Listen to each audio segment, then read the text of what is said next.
मेरा बाप बचपन में ही मेरी माँ को छोड़कर चला गया था और दूसरी औरत से शादी रचा ली थी। मैं इकलौती बेटी थी, लेकिन हालात की बदकिस्मती ने मेरी किस्मत भी ख़त्म कर दी थी। मुझे अकेली को भी वह हक ना मिला जो अक्सर लाडले बच्चों को मिलता है। होश संभालते ही मैंने अम्मा को मेहनत मजदूरी करते हुए देखा था।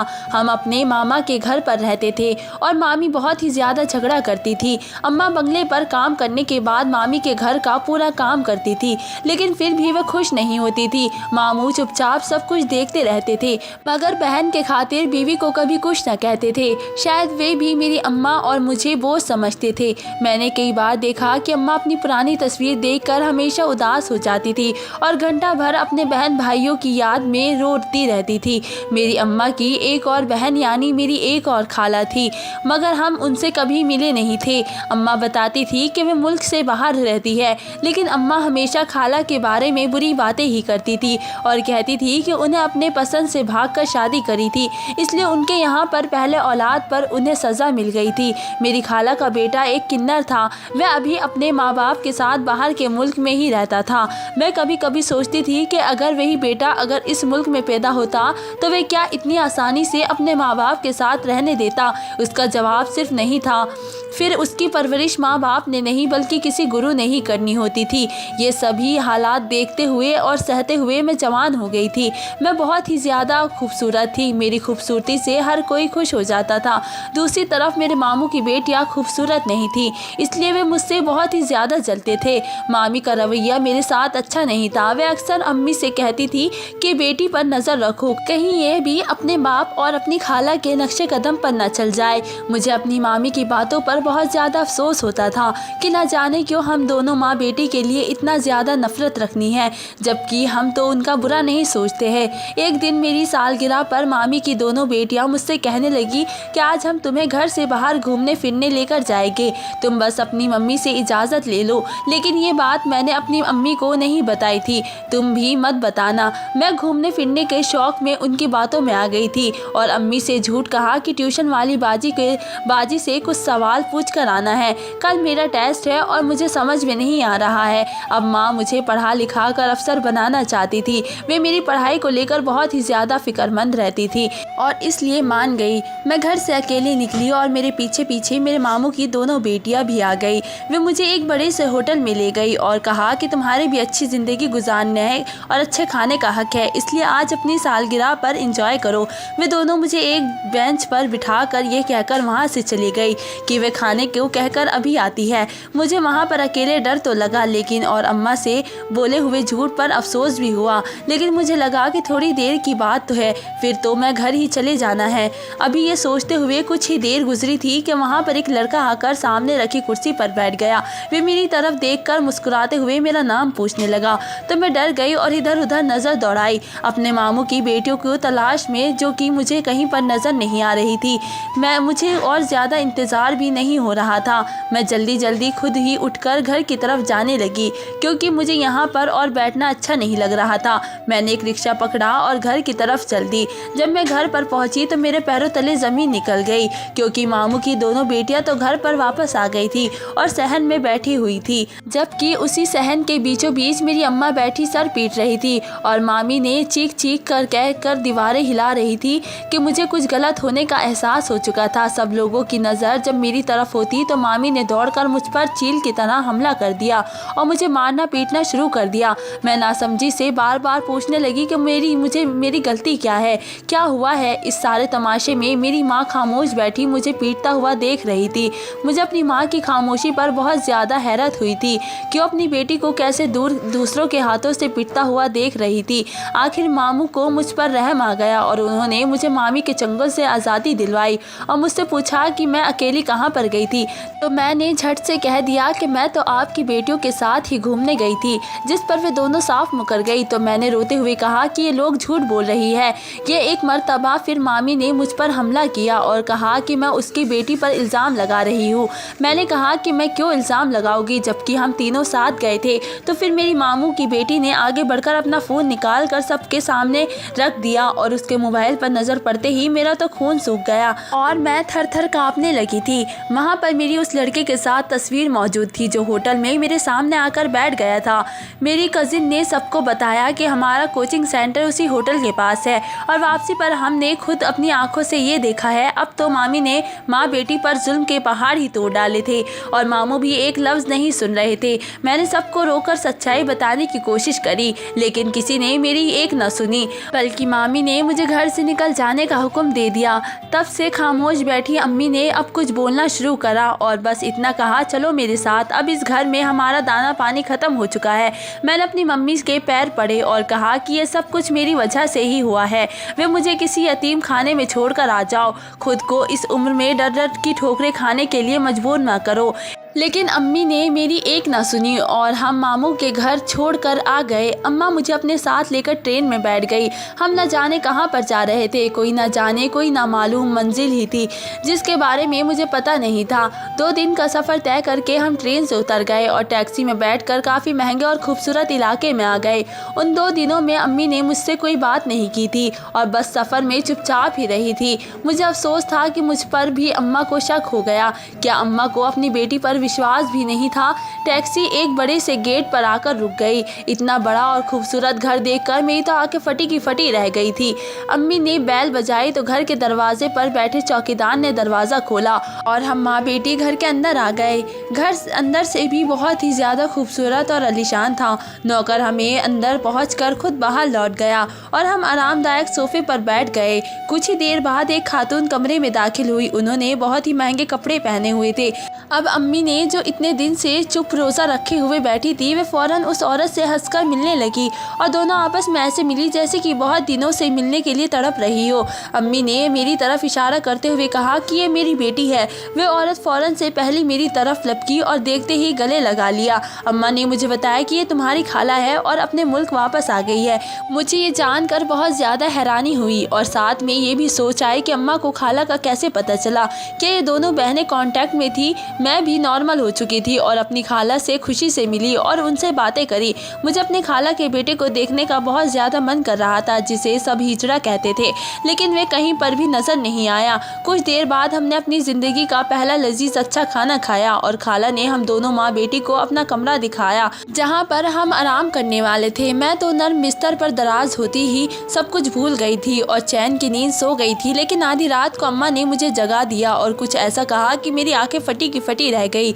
अम्मा ने मुझे कहा कि वह जल्दी से मेरी शादी खाला के बेटे से करना चाहती है क्योंकि मैंने उनका भरोसा तोड़ा है। मैंने अम्मा से कहा कि वह ऐसा ना करे, मुझे माफ़ कर दे। मैं उनसे झूठ बोलकर बाहर गई थी, लेकिन मेरा किसी लड़के के साथ कोई ताल्लुक नहीं है। मामी की बेटियां झूठ बोल रही है। लेकिन अम्मा मेरी कोई भी बात सुनने को तैयार नहीं थी। मैंने भी पैतरा बदल कर कह दिया कि आपने भी तो मुझसे झूठ बोला है और खाला से मिलती रही हो। तो अम्मा का हाथ मुझ पर उठ गया। मुझे यूँ लग रहा था कि जैसे मेरी अम्मा है ही नहीं, जैसे मैं जानती हूँ ये किसी और के कंट्रोल में है। फिर मैंने ये कहा कि आपको मेरी शादी करनी है तो कर दीजिए, लेकिन मुझ पर इल्ज़ाम लगाने बंद कर दे। अपने भाई और अपनी भाई की छूटी मक्कार बेटियों पर एतबार कर मुझ पर कीचड़ मत उछालो। अब अम्मा ने मेरे सामने एक शर्त रखकर मेरे सर पर एक आसमान गिरा दिया और कहा कि अगर मैं खाला के बेटे से शादी कर लूँ तो वे मुझे माफ़ कर देगी। जाहिर सी बात है कि वे किन्नर था और मैं उससे शादी कैसे कर सकती थी।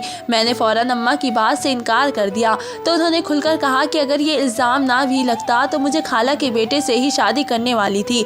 अगर मेरे दिल में माँ के लिए ज़रा से हमदर्दी है तो वह मुझे ये शादी करनी ही होगी। मुझे अपनी माँ के इस दिल पर और इस बातों पर बहुत ज़्यादा सोचा। मेरे पास इसके सिवा और कोई दूसरा रास्ता नहीं था, इसलिए मैं मान गई। अगले दिन अम्मा ने खाला के ये भी खबर सुनाई कि मैं शादी के लिए अब मान चुकी हूँ, तो खाला भी खुश हो गई थी और मेरे सदके वारे जाने लगी। लेकिन मैं खुश नहीं थी और बुझे हुए दिल से वहीं बैठी रही थी। दोनों बहनों का खुशी से कोई ठिकाना नहीं था।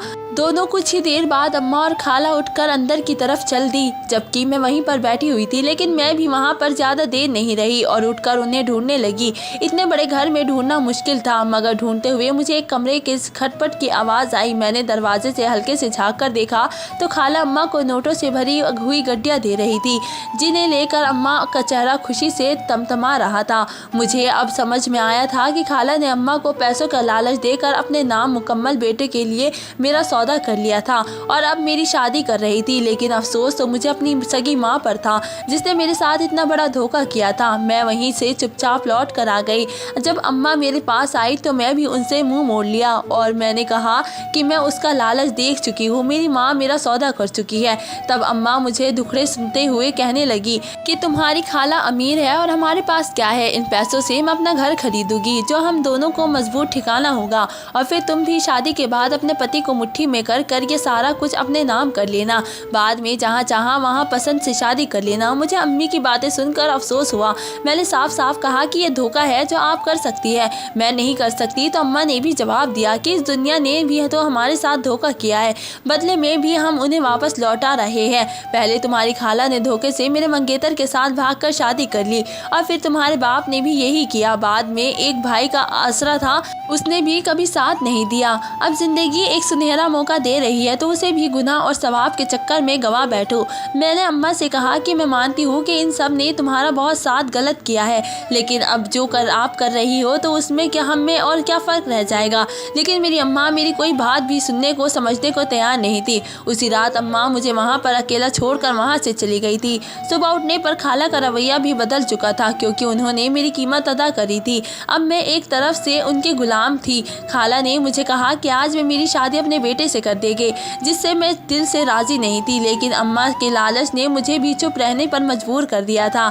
उसी दिन मेरी शादी मेरे खाला के बेटे से हो गई। शादी बहुत ही सादगी से हुई थी, उसमें कोई भी शामिल नहीं था और पता नहीं अम्मा भी कहाँ पर चली गई। मुझे अम्मा के लालच पर दिल से मलाल था। निकाह के बाद मुझे मेरे पति के कमरे में पहुँचा दिया गया जहाँ मैं कभी भी नहीं आई थी, लेकिन अब तो उसी कमरे में न जाने कब तक कैदियों वाली ज़िंदगी गुजारनी थी। मुझे अपनी खाला की चालाकी पर बहुत ज़्यादा गुस्सा आया, जिसने मुझे अब तक अपने पति को देखने भी नहीं दिया था। न जाने उसके पीछे कल क्या मकसद था। कुछ ही देर बाद कमरे का दरवाज़ा खुलने की आवाज़ आई और साथ ही कोई भारी आवाज़ के साथ आगे बढ़ा। मैं अपने बेड पर सिमट कर खींची गई थी और चोरी से निगाह उन पर डाली तो मेरी निगाह पलटने से इनकार हो गई और आने वाला शख्स बहुत ही ज़्यादा खूबसूरत और कहीं से भी किन्नर नहीं लगता था, लेकिन हकीकत तो यही थी कि वह नामुकम्मल था। वह आदमी मेरे पास आकर बैठ गया। मुझे यकीन नहीं हो रहा था कि इतना खूबसूरत मर्द मेरा पति हो सकता है। उसने अपनी वजह से मजबूर मर्दाना आवाज़ में मुझे सलाम किया और हाल पूछा, जिसका मैंने नरम आवाज़ में जवाब दिया क्योंकि उस वक्त मैं हैरत के साथ में पड़ी हुई थी। मेरे पति ने मुझसे मुँह दिखाई पर एक कीमती तोहफा दिया और मुझे खूबसूरत लफ्ज़ों में इजहार किया। मैं भी खुश हो गई और मेरा डर भी कम हो गया। उसके बाद सारी रात प्यार मोहब्बत में गुजर गई और मुझे उम्मीद वही कि मेरी ज़िंदगी में बहुत ज़्यादा बेहतरी हो जाएगी। लेकिन सुबह होते ही एक शोर की आवाज़ से मेरी आँख खुली और मैंने देखा कि खाला मेरे कमरे में आ चुकी थी और मैं हैरान हो गई जब खाला के साथ एक लड़का तालियां बजाता हुआ आया और मेरे पैरों में बैठ गया। मैं डर से ठोकर मार कर दूसरी तरफ हो गई। आने वाले उस लड़के का अंदाज बिल्कुल किन्नर जैसा था, जबकि मेरा पति कमरे से गायब था। मैंने पूछा कि खाला ये कौन है, तो खाला ने मेरे सर पर यह कहते हुए बम फोड़ा कि यही तो तुम्हारा पति है और ये रात अपने दोस्तों के साथ गया हुआ था, देर से वापस आया था, दूसरे कमरे में सो गया। मैं कभी अपने पति को देखती तो कभी रात वाले आदमी के बारे में सोचती। मेरा दिल चाहा कि अभी ज़मीन फटे और मैं उसमें समा जाऊँ या यहाँ से कहीं भाग कर छुप जाऊँ। मैं जाते हुए भी खाला को कुछ नहीं बताया कि रात को मेरे कमरे में कोई था और तब तकदीर मेरे साथ कितना बड़ा मजाक कर चुकी है। मैं खुद को संभालते हुए जल्दी से अपना हुलिया ठीक किया और अपने असली पति को देखा, जो कहीं से भी मर्द नहीं लग रहा था। जो रात मेरे कमरे में आया था वह तो अपने अंदाज से पूरा किन्नर था। मैं उसके साथ कैसे ज़िंदगी गुजार सकती थी, लेकिन चुपचाप बर्दाश्त कर लिया। मेरे पति को मेरी रत्ती भर भी परवाह नहीं थी। वह अपनी ही बातों में मसरूफ़ रहता था और मुझे कम ही बात करता था। मैं भी शुक्र अदा करती थी कि वो मुझसे कम ही मिलता है और अपनी अलग ही दुनिया में रहता है। कुछ दिन बाद मेरे पति ने दोबारा दूसरे मुल्क जाने का फैसला कर लिया। मुझे ये सुनकर खुशी महसूस हो गई क्योंकि उसका मेरी नज़रों से दूर चले जाना ही बेहतर था। मेरे पति के जाते ही इतना बड़ा घर खाली ही रह गया था। अब मैं और मेरी खाला ही घर में रहने वाले थे। मैंने आहिस्ता आहिस्ता अपनी खाला के दिल में जगह बनाने की कोशिश करी और सबसे पहले किचन में सारा काम करने लगी। मैं रोज़ नए नए खाने बनाती और खाला को खुश करती थी। मैं कभी कभी खाला के साथ बाहर भी जाने लगी थी।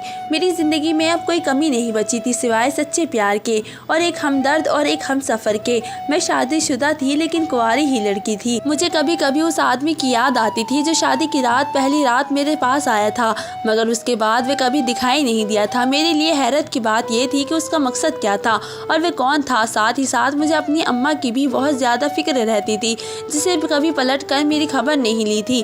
और एक दिन मैं और खाला इकट्ठे बाजार गए। वापसी पर हम खाना खाने के लिए एक होटल पर रुक गए।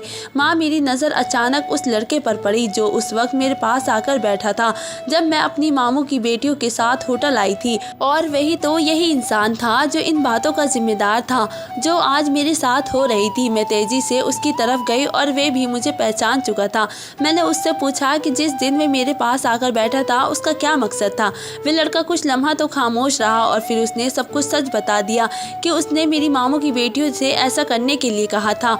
मुझे उस वक्त शिद्दत से ख्वाहिश हुई थी कि काश अम्मी भी अभी यहाँ पर होती और मेरी बेगुनाही का सबूत अपनी आंखों से देख लेती कि कैसे उनके अपने लिए मुझे अपनी नज़रों से गिनने के लिए सब कुछ ड्रामा किया था। लेकिन अम्मा होती भी तो कुछ ना करती, क्योंकि उसकी आंखों पर भी लालच की पट्टी बन गई थी। जब हम घर वापस आए तो कुछ ही देर बाद खाला घबराई हुई मेरे पास आई। उसकी उड़ी हुई रंगत देखकर मेरा दिल किसी अनहोनी का बताने लगा था। खाला ने बताया कि अम्मा का एक्सीडेंट हुआ है और वह अस्पताल में है। मुझे हैरत हुई। मैं माँ की बीमारी का सुनकर बहुत ज़्यादा परेशान हो गई थी और फ़ौरन माँ के पास पहुँची, जहाँ उसने मुझसे माफ़ी मांगी। लेकिन मैं इस इरादे से भी नहीं थी और मैं अम्मा से कहा कि मैं उसे जैसी बिल्कुल भी नहीं हूँ। मैं अपनी माँ का साथ छोड़ने वालों में से नहीं हूँ। अम्मा अपनी दोनों टांगों से मजबूर हो गई थी। मैं अम्मा को अपने पास लेकर आगे और दिन रात उनकी खिदमत में एक कर दी। साथ ही इस मुश्किल वक्त में खाला ने भरपूर साथ दिया था। एक रात मैं अम्मा के पास से उठकर अपने कमरे में जाने लगी तो मुझे घर के पिछले हिस्से से आवाज़ आई। मेरे कदम खुद ही खुद उस तरफ चलने लगे और मैंने देखा कि वहाँ पर खाला के साथ कोई दूसरा भी है, जिससे खाला राजदारी में बातें कर रही है। मैं वहाँ से पलट आई, लेकिन मुझे अब खाला पर नज़र रखने की ज़रूरत थी। वे एक नया खेल खेल रही थी। मैंने खाला पर नज़र रखी और फिर उसी जगह पर आधी रात को मैंने खाला को जाते हुए देखा तो मैं भी उसके पीछे पीछे चली गई, जहाँ मेरी खाला उस आदमी से बातें कर रही थी जो शादी की पहली रात मेरे कमरे में आया था। खाला उससे पहले से ही जानती थी और मेरे साथ धोखा कर रही थी, क्योंकि मैंने उन्हें अपनी माँ जैसा समझा था और दिन रात उनकी खिदमत की थी। मैं अगली रोज़ सारी सूरत का अपनी अम्मा को बता दिया। अम्मा इस सारे मामले से नाताल्लुक थी। मैंने अम्मा को जताया कि तुम्हारे लालच ने हमें इन हालात में लाकर फेंक दिया है। मेरी ज़िंदगी बर्बाद हो गई है और ज़िंदगी भी तुम्हारे अपनों ने इसलिए तुम्हें धोखा दिया है क्योंकि तुम्हारी नियत में खोट था। लेकिन मेरी नियत ख़राब नहीं है, इसलिए मैं सच्चाई का पता लगाकर ही रहूँगी। अगले रोज़ मैं खाला के जाने से पहले दोबारा वहाँ पर पहुँच गई और एक जगह पर छुप गई। जैसे ही वह आदमी दीवार को लांघता हुआ आया तो मैं खाला के सामने निकल कर आ गई। वे मुझे देखकर एक लम्हे के लिए सिर पटक कर रह गई। मैंने उस आदमी से कहा कि तुम कौन हो और इस घर में तुम्हारा क्या रिश्ता है। तो उसने मुझसे सुकून अंदाज में सवाल का जवाब दिया कि वे मेरी खाला का बेटा है। मुझे उसकी किसी भी बात पर यकीन नहीं था, क्योंकि खाला का एक ही बेटा था जो कि किन्नर था। अब मुझे बदनसीब का पति था और मैं सच्चाई पूछने वाली थी, क्योंकि पीछे तो मुझे खाला की आवाज़ आई। खाला ने कहा कि ये ही मेरा बेटा है तो मेरे पैरों तले ज़मीन निकल गई थी। मैंने उनसे पूछा कि वे कौन था जिससे वे मेरे कमरे में लेकर आई थी। आप मेरा पति बता रही थी। तो खाला ने फिर मुझे सारी हकीकत बता दी। जब उन्होंने शादी की तो सारे घर वाले शादी के खिलाफ थे, क्योंकि खाला का पति मेरी अम्मा का मंगेतर था, लेकिन उन्हें खाला पसंद आ गई थी। शादी के बाद पहले बच्चे की पैदाइश पर अम्मा खाला के पास गई और वापस आकर खानदान में मशहूर कर दिया कि खाला के एक किन्नर को जन्म दिया है। अपने बेटे के मुस्तकबिल से घबराकर खाला और उनके पति मुल्क से बाहर जाने का फैसला ले लिया, लेकिन खाला ने हमेशा दिल बड़ा रखा और अम्मी से रिश्ता खत्म नहीं किया, जबकि अम्मा बदले की आग में जल रही थी। अम्मा को सिर्फ इस सच्चाई का पता था कि खाला का बेटा ठीक है, इसलिए कुछ साल बाद मेरा रिश्ता खाला के बेटे को देने के लिए भारी रकम का कहा। लेकिन यहाँ मेरे खाला के बेटे ने मेरी माँ से कहा कि मैं किसी लालची लड़की से शादी नहीं करूँगा।